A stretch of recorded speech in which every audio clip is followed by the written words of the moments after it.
So the next step for the Maman is going from the notes that we've taken and putting it into the hierarchy chart.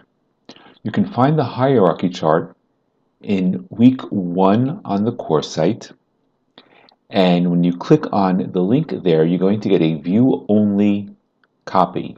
Please do not ask for edit access. What you have to do is you have to go to File and make a copy for your own self. This is going to be called Muslim University article. And now I have a copy of my own on my own Google Drive that I can work on.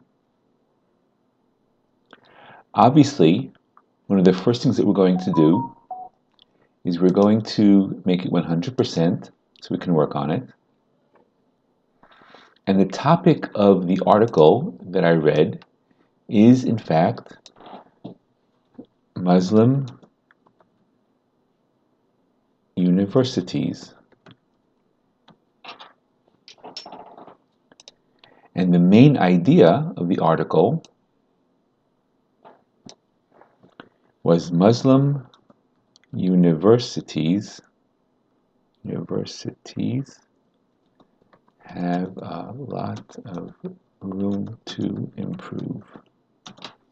Okay, I don't want to be too negative, so I'm going to say that they have a lot of room to improve. And now I need to find the supporting details from the notes that I took. So it started by saying universities in the Muslim world are not doing well. Universities in the Muslim world do not publish a lot and have few patents. Muslim countries spend less than average on R&D. Science is not being taught well. So there's a whole bunch of different reasons why they are not doing well. But the bottom line is how do I know they're not doing well? How do I know that there's room to improve?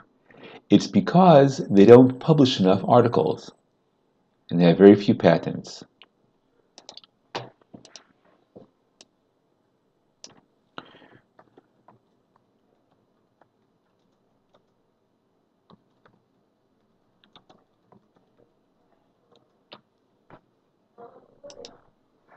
I'm going to go back and change this to the professors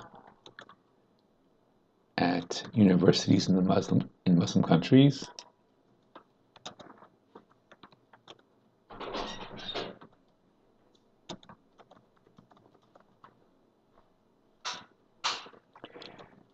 And when they do publish, they are not cited a lot.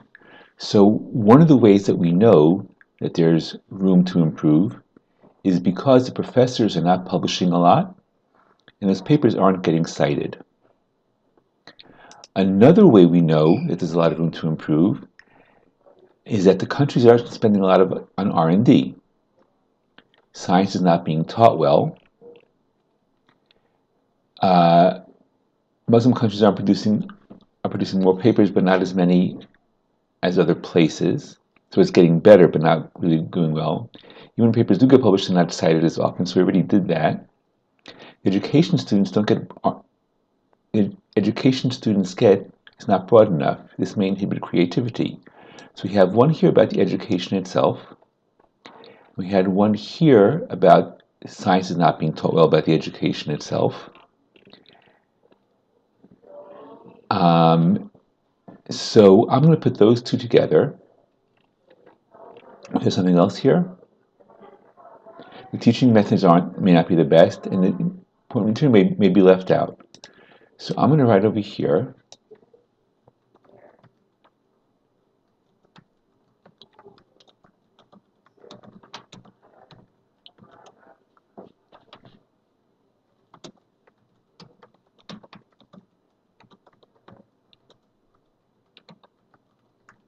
Not being taught creativity. What else did we see? The methods aren't. The teaching methods are not good.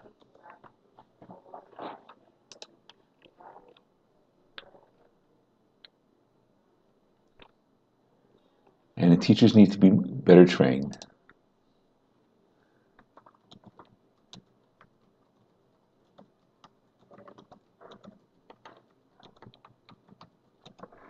Okay, so all of this shows that, again, the main idea is that universities have a lot of room to improve, and this is why things are not going so well.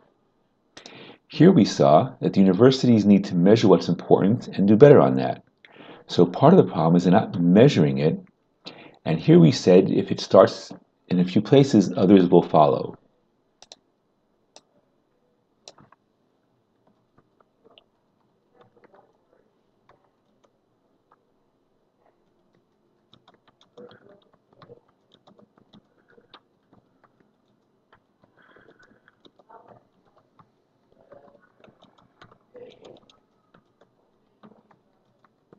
So this is telling us how to improve.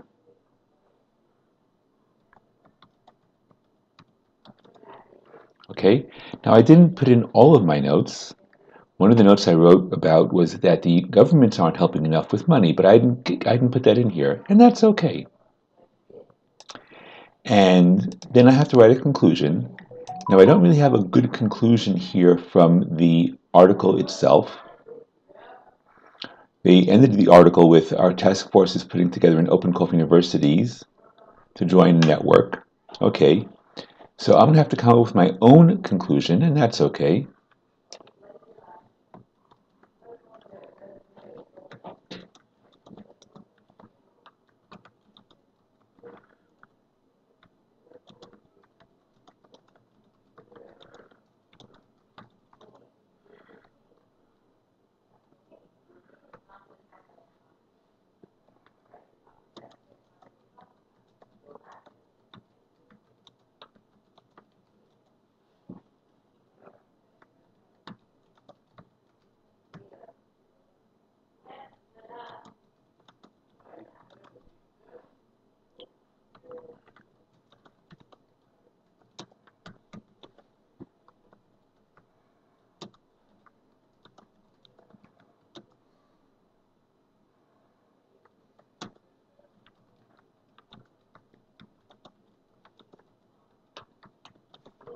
So I incorporated some of the earlier ideas about creativity and publishing and improving their science teaching into a conclusion. And now that I have the hierarchy chart, I'm ready to start writing my summary.